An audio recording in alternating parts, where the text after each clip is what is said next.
You have to believe in yourself. Know who you're targeting. Entrepreneurs go that extra mile. Knowing when to ask for help and being okay with that. These are the best insights from entrepreneurs in 2023 shared on Resilient Entrepreneurs with 2 for 1 podcast. It's their challenges, their successes, and their stories. Spotlight on Motivation. Episode 48, Davida O'Brien. So being able to give myself grace at times, being able to champion my small wins, as small as they are, champion and get excited about it so that I keep refueling myself to keep moving forward. I don't think we do enough of it. I'm not perfect. So there are times I still fall short. And I'm so grateful for the friends and family that I have that support me to be able to say, no, what you're doing is great. Oh, no, you're doing that great job. Just as little incentives or comments, they help and to push me along. Episode 49, Judy Wilkins-Smith. I couldn't even have imposter syndrome, which led me, by the way, to another insight. And that is there's no such thing as imposter syndrome for all the entrepreneurs out there. It's pioneer syndrome. We mislabel it. You may not know all the answers, but you're willing to go in search of the answers. So you're not an imposter. Episode 52, Shanali Rajaratnam. I don't think we can ever change the world or anybody.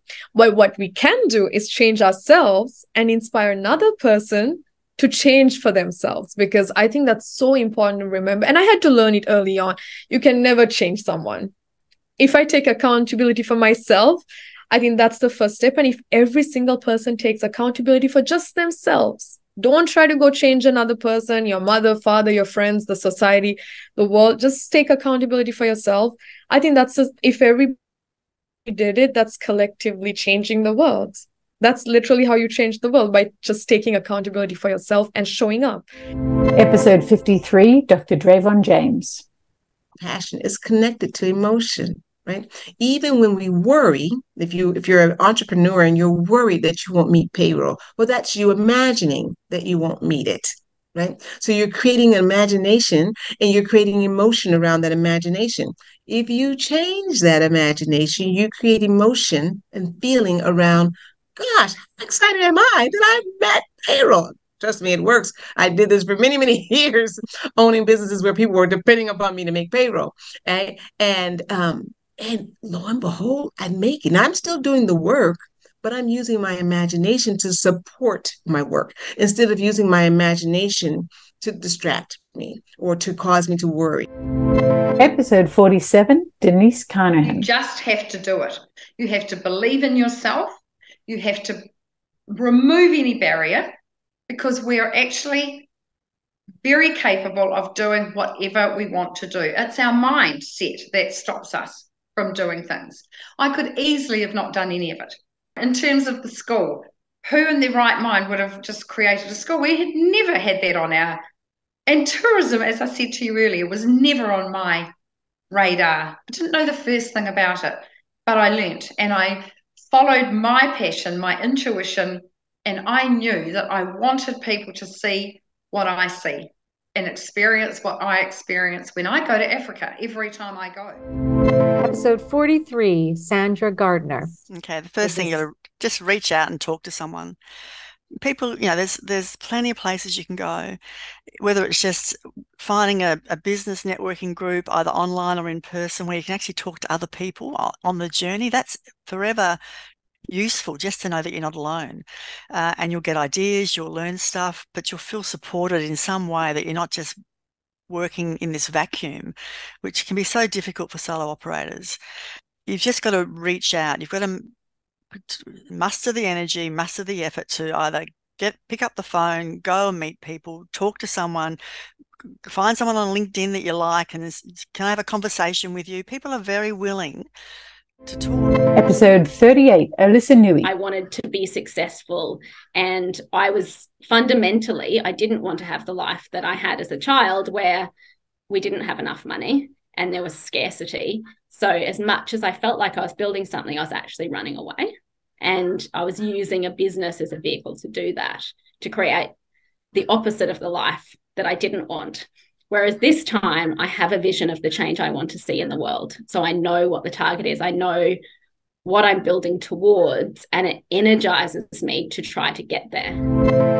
Episode 23, Christina Flack. The best thing and most important thing is being an entrepreneur, you have to really love what you do, because it is going to take so much more time, so much more effort, so much more money than you can even imagine. So you really have to enjoy the process. Episode 58, Livia Genvy. A lot of it is the type of mindset that you have, the type of thoughts, your beliefs, your values. These are things that you want to look at and address and really program and control them. Because as an entrepreneur, you can't control what happens in the world. You can't control your competitors. You can't control the market. You can't control the economy, but you can control yourself. And so it's prioritizing yourself and giving yourself time before you even start everything to just give yourself, what do you want to focus on today? And that makes a really big difference for you as an entrepreneur. Episode 64, Giuseppe Grammatico. If I told everyone it was easy, I'd be lying to you. So just know that it's going to be rocky. You'll get through it, and just look for opportunity. If your head is down in the dumps and you're constantly negative, that's the results you're going to get. So if you could just keep your chin up and talk to people that are energizing. Don't talk to the people, I forget, the mushes as we call them. They just suck the energy out of you. Avoid them, because yes, you may have friends that maybe are a little on the negative side, or family members, and that's okay. But just focus those conversations with others that are growing businesses that have had success, and it just keeps your spirits up. Spotlight on strategy. Episode 24, Raina Drake. Having the feeling is not enough.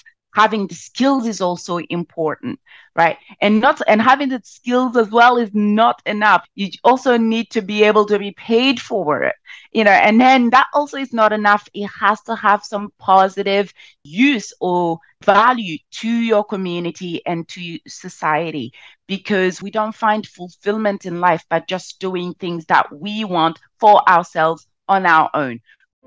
Episode 67, Zachary Layden. We're teaching them how sensitive horses are and how they speak through body language, and how very little pressure and release of pressure goes a long way, and how a 1,200-pound animal can react to your subtlest moves. You can get a lot done with very little, that you need to really think about what your body's doing and how you're saying what you're saying. And I guess the big thing is, it's not what you say, but how you say it. Episode 46, Carl Schwantz. I sometimes say, like, the ultimate gold standard for me is having service or being of service as one of your highest core values without judgment. And the without judgment is the hard part, because we all do it. They say don't judge a book by its cover, but we all do. This person, that annoying client, he was a cranky client. Oh, maybe something really bad happened in his life, and that morning or whatever, maybe he got into a car accident or whatever.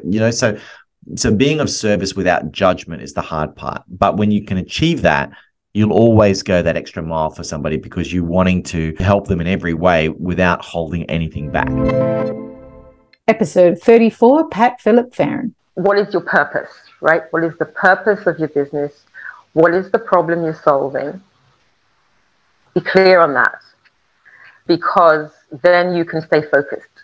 If you're clear on your purpose and what it is that you're actually providing, then if something is put in front of you that doesn't align with that, then you can decide, okay, really, should I be doing this?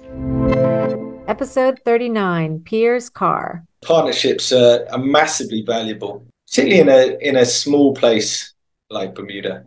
So there was a time when I wanted to be very closed with working with others, because we were very focused on what we were doing.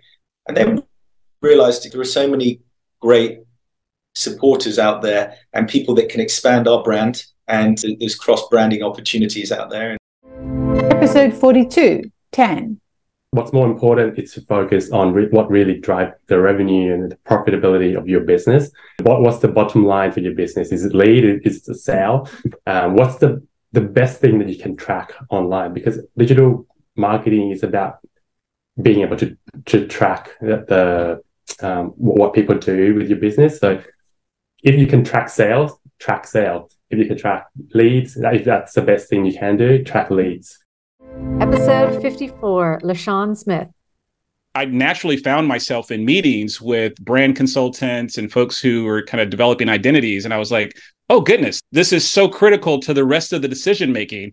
If you don't figure out what you stand for, and I'm not just saying like culture posters that you put in the hallway at your office, but like what you deeply stand for, everything else is harder. The website is harder. The product is harder. Your go-to-market is harder. Your conference, like everything is just harder. And so it's like, why not invest the appropriate time and money up front? So it's almost like the teenage years. You got to figure out who you are, your identity, and everything else, I just think becomes a much easier decision process once you have that articulated. Episode 55. Rana Salman. I learned also about selling and about understanding your buyers. Know who you're targeting. Know what their what business problems are you trying to solve. Speak their language. Stay laser focused on helping them. And when you land your first customer, delight them. Make sure that you're taking care of them. Make sure that you deliver and over-deliver on your promise. Episode 57, Tom Jacobs. I don't suggest that people just take, copy and paste exactly what AI gives you, but rather ask it for outlines, because that is oftentimes for a creative, especially for me, all I need is an outline, and then I can just riff on an idea very quickly. But it takes me forever to figure out, like, what should I talk about on this video that I'm going to do? Well, I just go into AI and say, give me 10 topics on sales. And like, oh yeah, this one. Oh yeah, let me talk about that. It's 2 seconds. Super easy. Episode 59, Jill K. Thomas. Maybe you need to make some adjustments to your messaging. Maybe you need to do 10 times as much messaging as you're actually doing, which is quite frankly usually what's going on.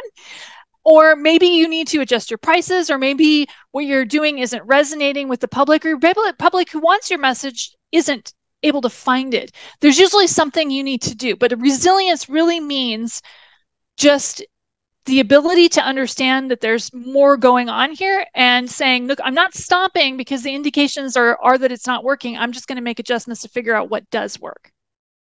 Episode 61, Devo Tyndall. I realize that my time, my energy is a resource and is a commodity that I'm trading. And every time I interact with somebody, I'm either having a positive interaction or not so positive interaction. I actively seek out positive engagements now with people. I actively seek out positive clients that I know that I will bend over backwards for them because they're part of the process and the solution too. Instead of, I had a couple of clients early in my business where I hired them because it was all this money. And I'm like, oh my God, I made it.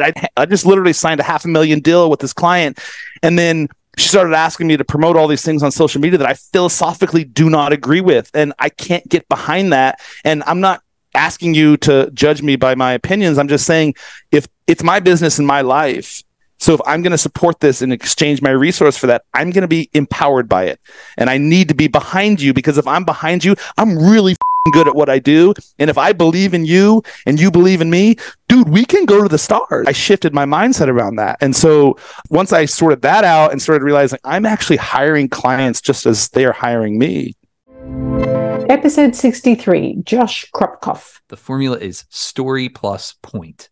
And all that means is you tell a story and then you tell the point of the story. And that's your email.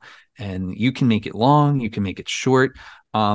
As long as it's relevant. That's the thing, is like, people care about relevancy. So like, if they signed up to hear from you, it's because what you're offering or what you do is relevant to their lives. You know, they have problems that they want solved. They have desires that they want. They have, you know, they're looking for the things that they can, you know, find those benefits from you.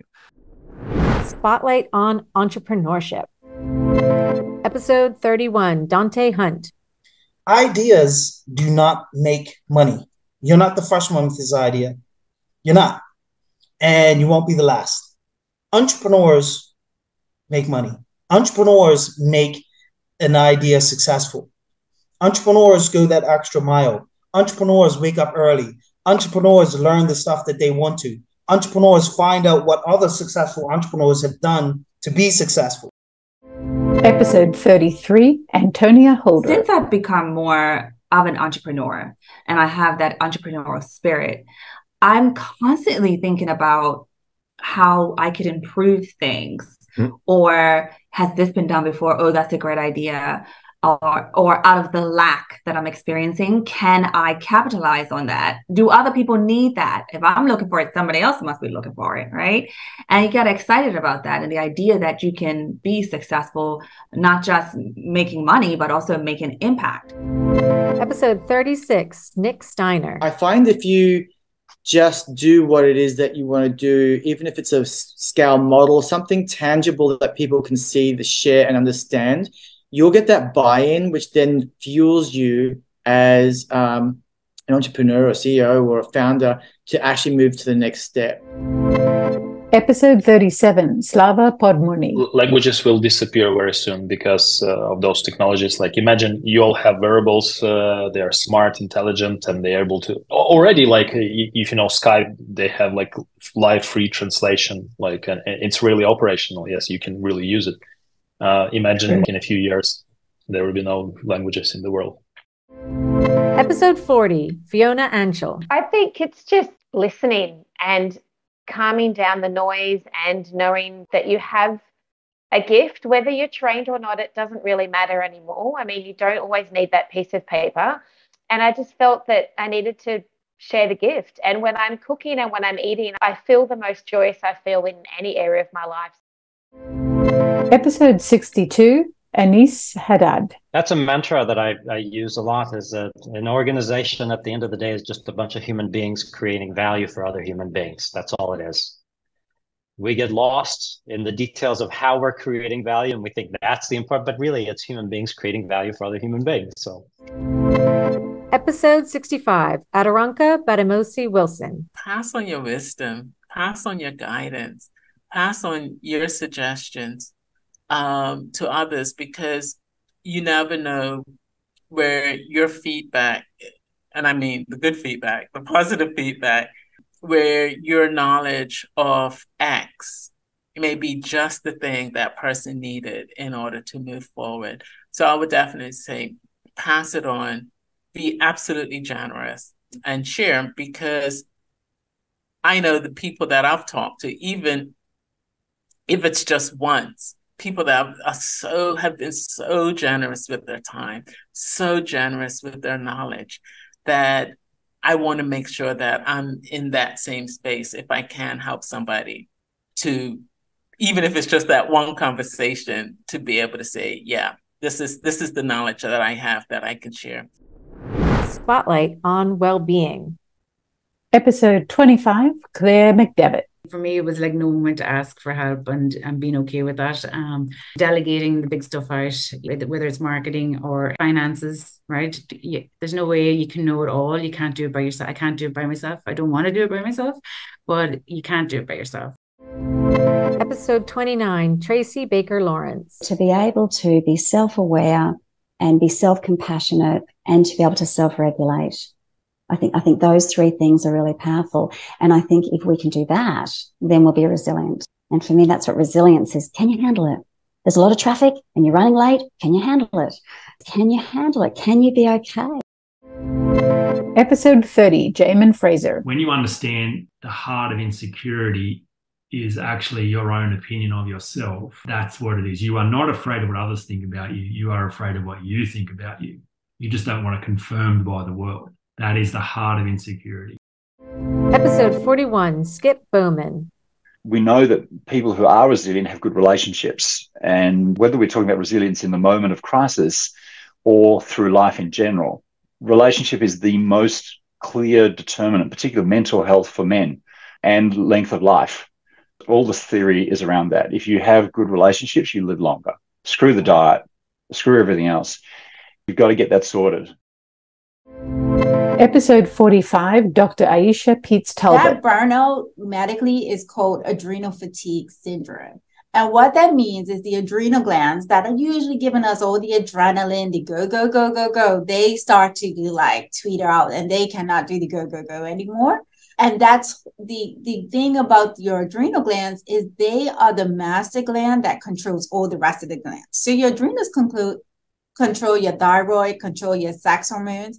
And so, yes, it's all tied. So burnout and hormone imbalance is all the same thing. Spotlight on resilience. Episode 26, Tasha Price and Adam Shepard. Stoke that why with fire. You know, you want to give passion to it, not just have a why, not just have a reason, but kind of keep stoking it so that you keep it going. Keep that fire burning, so that you have that reason to get up every day, you have that reason to keep chasing your dreams. And the only way you can do that is by figuring it out and knowing exactly what it is, hone in on it, and then use that as the fire in your belly to keep you going. Episode 27, Colin Rigo. If you want to grow, you're constantly being put in uncomfortable positions. And it's that uncomfort, that constantly desire to be broken, the constant desire to want to grow and evolve.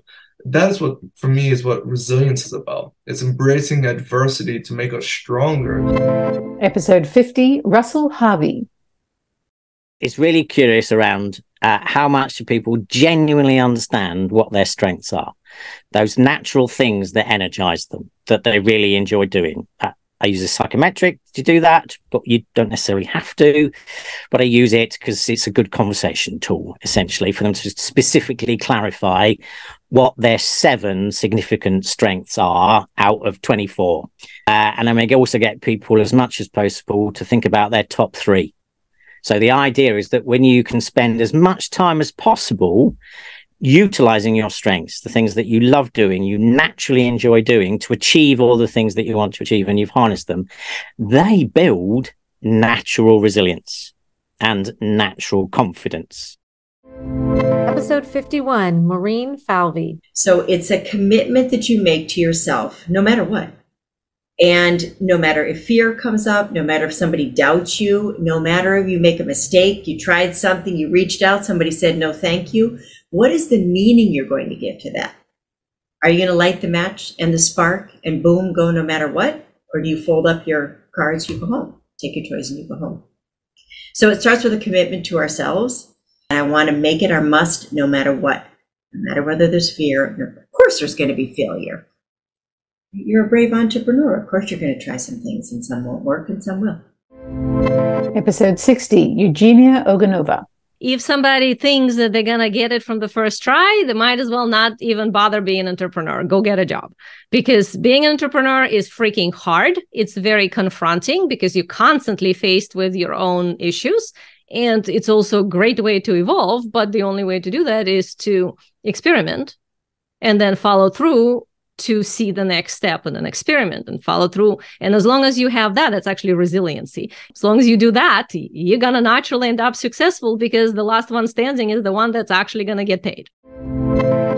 Episode 66, Ben Kirk. From a personal training perspective, we lift weights to failure. The only time that our muscles are going to stretch enough and that are going to grow enough is when we fail on that rep. We don't want to do bad failures where you pull your elbow joint out or something like that, but it's when you can't do one more rep. You've depleted all the muscle fibers are there, all the energy is gone, and that is when your muscles are going to start to grow because you've torn the muscle fibers, and when they build up again, when you're eating the right food, when you've got enough protein, they're building up stronger. I think there's your perfect analogy for failing as an entrepreneur, right? We need to be able to do that because it's going to grow us, it's going to make us stronger. And if we can look at it from that perspective, there's our failures. I mean, I've failed so many times in business. I've got bad beat stories that we can speak for the next 2 hours about. But if you look at it from that sort of perspective, it's like, hey, I've taken something away from it. I'm not making that mistake again. I'm going to partner with these other people next time. I'm going to ask these additional questions when I partner with people again to make sure they're not that kind of person, or I'm not going to throw everything into one basket necessarily. I'm not going to do the whole burn your ships thing. I'm going to cap my downside, as Tim Ferriss says. So that analogy of muscle growth, I think, comes perfectly into entrepreneurial ventures and failure and growing and overcoming and being resilient. And that all just ties together, right? Episode 68, Megan Gluth-Bowen. I think it is a mindset. I think it's also a person set, a body set. You guys talk about resiliency and things like that. And I think that if it was super easily developed by just reciting certain things in your mind and through repetitive mantra, like I think more people would probably do it. So I think there is something to be said in your mind, but I think there's also something to be said for utilizing our experiences in life, even the difficult ones, to realize how even though in the moment they look terrible, but they have essentially equipped us with skills that we would not have been able to gather otherwise, and then to employ them and deploy them as resources. I think that's more than just a mindset. Episode 28, Crystal Divertee. For me, resilience is just taking those little steps that eventually get you to then grow that little bit more and succeed that little bit more. And I think most importantly, knowing when it's time to just take a breath, because it can be really hard. And some days are harder than others.